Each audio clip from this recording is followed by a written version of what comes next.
climatique. Madame Lapérouse, vous êtes maire d'une petite commune aussi, je crois, puis Laurence. Vous êtes conseillère générale du Tarn et vous êtes ancienne députée européenne, mais donc vous êtes européenne convaincue. Comment vous abordez la question de la transition énergétique en France, mais aussi au niveau européen, sachant que le Conseil européen de la semaine dernière n'est pas arrivé à ce que l'on aurait souhaité? Qu'est-ce que vous en pensez? Comment vous voulez intervenir à ce niveau-là? Bien, bonsoir à tous et merci de m'avoir invité à cette table ronde. Peut-être vous dire dans un premier temps que j'ai eu ce privilège d'exercer un mandat européen de 2004 à 2009. Oui, c'est ça, 2004 à 2009, tout en étant maire et conseiller général. Donc vous imaginez que toutes les semaines, je partais 3-4 jours et puis je revenais sur le terrain. Et je me suis très vite spécialisée au niveau européen sur les questions de l'énergie, du changement climatique, de l'environnement et également de la R&D, puisque j'ai une formation d'ingénieur en métallurgie et que j'ai travaillé dans des grands groupes qui fabriquaient des produits pour les entreprises d'énergie. Donc déjà, ce que je peux vous dire, c'est... Il y a peut-être parmi vous des sceptiques sur l'Europe, ce que fait l'Europe.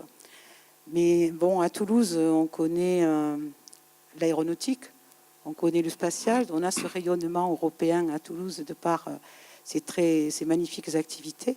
Mais s'il y a aussi un domaine qui relève essentiellement, à mon avis, de l'Europe, en tout cas, où les grands axes, les grandes politiques doivent être décidé à ce niveau-là, c'est bien le domaine de l'énergie. Le domaine de l'énergie lié, vous le savez, aussi au changement climatique, puisqu'en 2008, l'Europe a adopté sous la présidence française le plan énergie-climat. Et d'ailleurs, on retrouve ces objectifs, les 3x20 pour 2020, dans le projet de transition énergétique. Et renforcé, donc ce plan énergie-climat a été renforcé ensuite à partir de 2009-2010, parce qu'on a appelé la stratégie Europe 2020, et qui se poursuit encore aujourd'hui avec l'élaboration du programme 2030 de la politique énergie-climat. Pourquoi faut-il une Europe européenne de l'énergie? Et déjà vous dire qu'elle existe déjà. Elle ne fait qu'être améliorée au fur et à mesure des années et de l'évolution des progrès accomplis. Le président de la Commission européenne, Jean-Claude Juncker, a rappelé que l'Europe dépend trop des importations de fioul et de gaz, que nous devons réduire donc notre dépendance pour assurer notre sécurité des approvisionnements, tout en gardant un marché de l'énergie qui soit ouvert aux autres pays de l'UE, puisque nous sommes toujours fortement dépendants, notamment des approvisionnements de pétrole et de gaz. En gros, le pétrole, ça doit être dans les 80% qui sont importés, mais il y a des grands spécialistes autour qui sauront vous dire les chiffres. Et le gaz, ça doit être autour de 62%. Et nous devons également aux générations futures de leur laisser une planète où ils pourront continuer à vivre, et notamment de limiter les impacts du réchauffement climatique et de garder notre énergie à des prix abordables en utilisant plus d'énergie renouvelable et en devenant beaucoup plus efficace dans notre consommation d'énergie. Je cite toujours Jean-Claude Juncker. Donc il s'agit vraiment de continuer à créer l'Europe européenne de l'énergie en rassemblant nos ressources, en connectant les réseaux, en rassemblant nos forces pour négocier avec les États hors de l'Union européenne. Il s'agit également de diversifier nos sources d'énergie de façon à ce que l'Union européenne puisse basculer rapidement vers d'autres canaux d'approvisionnement, en cas bien sûr de problèmes politiques avec les pays qui nous approvisionnent, ou si donc le coût devient trop important pour l'énergie. Et surtout en faisant de l'Europe, ça c'est dans les objectifs ambitieux, le numéro 1 mondial dans le domaine des énergies renouvelables, sachant que la Chine progresse à grands pas dans ce domaine. Je crois que l'Europe a progressé de 10% sur les 10 dernières années en matière de production d'énergie renouvelable, pendant que la Chine augmenter pratiquement de 50% sa production d'énergie renouvelable. Donc ça, ce sont les enjeux. Et ce qu'il faut voir au niveau européen aussi, c'est à haut niveau ce que l'on considère, ce qu'on est vraiment entré dans la société de la connaissance. Et on est également entré dans une économie verte circulaire.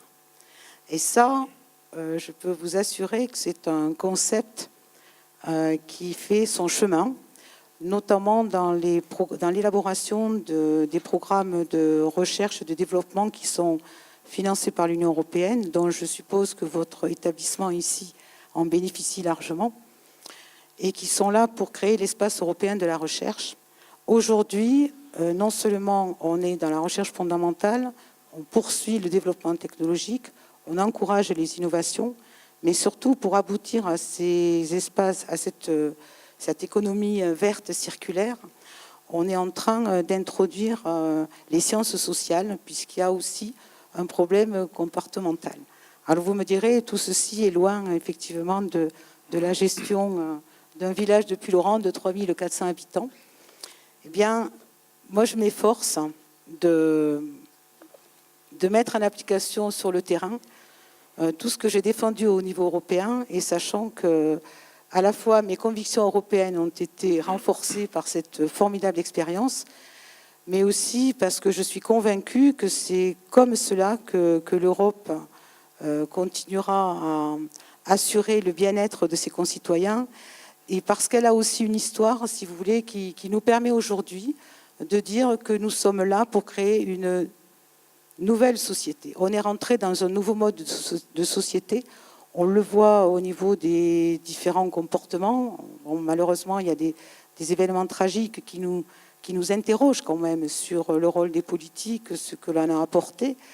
Mais en même temps, on a aujourd'hui une connaissance très très facile d'accès avec les réseaux Internet. Donc tout ceci fait qu'on a des concitoyens qui sont très conscients des problèmes de société. Et à la fois, on a des politiques qui sont un peu décriées. Alors moi, je m'efforce modestement, à mon niveau, de mettre tout ça en application.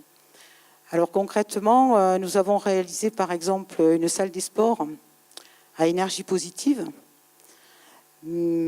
Ça veut dire que nous avons fait un bâtiment qui est très isolé, que l'on ne chauffe pas. Et en même temps, on a installé une toiture photovoltaïque sur le toit, 500 mètres carrés. On a également installé un puits canadien branché sur le système d'aération de la salle pour maîtriser la température par un climat rude. Bon, on arrive à 8 degrés quand il fait moins 18, mais globalement, on est à 10-12 degrés en période très froide. On a également entrepris la rénovation du système scolaire, puisqu'il était fortement consommateur d'énergie. Donc, nous sommes en train de finaliser une isolation extérieure. On a installé des systèmes de gestion technique du bâtiment sur les nouveaux bâtiments. Bon, on fait tous ces efforts-là. Et quand je dis efforts, ce sont vraiment des efforts. Ce sont vraiment des efforts parce qu'on se heurte souvent à des réglementations qui sont extrêmement sévères. Par exemple, en termes d'éclairage public, on a passé un contrat avec une société de manière à gérer sur 8 ans à la fois les consommations, mais aussi à moderniser notre éclairage en passant à des systèmes de lampes basse consommation. Mais on se heurte, par exemple, à l'éclairage des terrains de sport, où là, on a des normes qui sont données par les fédérations de sport qui sont absurdes. Vous imaginez bien que les joueurs de foot de Puylaurens ou de rugby sont très très forts, mais malheureusement, vous ne les entendez pas au niveau national. Eh bien, aujourd'hui, j'ai refusé de rénover l'éclairage des terrains de sport, donc ce qui fait qu'ils sont imposés de jouer leur match en journée. Bon. On peut se poser des tas de questions, donc on se heurte, si vous voulez, souvent à une réglementation qui est absurde. De même, quand on a fait la salle des sports, j'ai dû vraiment convaincre le bureau d'études qu'il ne fallait pas chauffer la salle. J'ai dû moi-même refaire tous les calculs thermiques du bâtiment pour lui montrer que ça allait marcher. Et j'ai choisi un architecte qui comprenait. mais c'est extrêmement compliqué de faire avancer des projets. De même, on a fait une école maternelle avec les critères de haute qualité environnementale, mais on n'a pas demandé le label. Parce que si on avait demandé le label, ben, on aurait eu des bureaux d'études qui étaient super qualifiés pour nous aider à faire ce projet, donc il aurait fallu les payer. Et quand on aurait lancé l'appel d'offres avec le label HQE, on se retrouvait avec 40% de coûts supplémentaires. Voilà. Donc ce que je voulais surtout vous dire ce soir, c'est que l'avantage d'avoir cette expérience européenne et cette vision européenne, et à la fois d'être maire de Puylaurens ou conseiller général du Tarn, c'est que finalement, nous avons un avantage, c'est que nous sommes sur un territoire qui peut être considéré aujourd'hui comme un terrain de laboratoire, comme des chantiers pilotes de toute innovation. Et je pense qu'aujourd'hui, avec les restrictions qui sont données, les restrictions financières et les charges supplémentaires qui sont attribuées aux collectivités, c'est bien dans le domaine de l'énergie et dans le domaine de l'eau que nous pouvons faire des économies et sensibiliser nos concitoyens. Donc pour le moment, je m'arrêterai là, mais tout ce que je peux vous dire, c'est qu'il faut absolument que les collectivités ont un rôle essentiel à jouer, puisqu'elles déterminent à la fois les plans d'urbanisme locaux, qui vont être, eux, qui vont conditionner, eux, toutes les consommations d'énergie, mais également, elles doivent être ces terrains de laboratoire, elles doivent aussi être des terrains d'innovation. Donc tout ceci, il faut y croire. Et puis je pense que tous les élus, je pense qu'on y croit, sinon on ne serait pas là.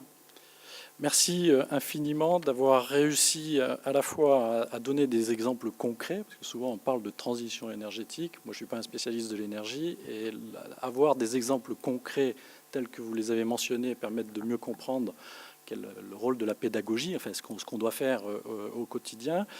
Et la deuxième dimension que vous avez réussi à expliquer parfaitement bien, c'est la dimension européenne, parce que, sans le dire, vous avez explicité en fait l'article 194 du traité de Lisbonne, et notamment les 4 points essentiels de l'énergie, pourquoi l'Union européenne peut maintenant intervenir dans le domaine de l'énergie. D'une part, assurer la sécurité de l'approvisionnement dans l'Union. 2, assurer le fonctionnement du marché de l'énergie. 3, promouvoir l'efficacité énergétique et les économies d'énergie, ainsi que le développement des énergies nouvelles et renouvelables. Et 4, promouvoir l'interconnexion des réseaux énergétiques. Et pile poil, Monsieur Rétan,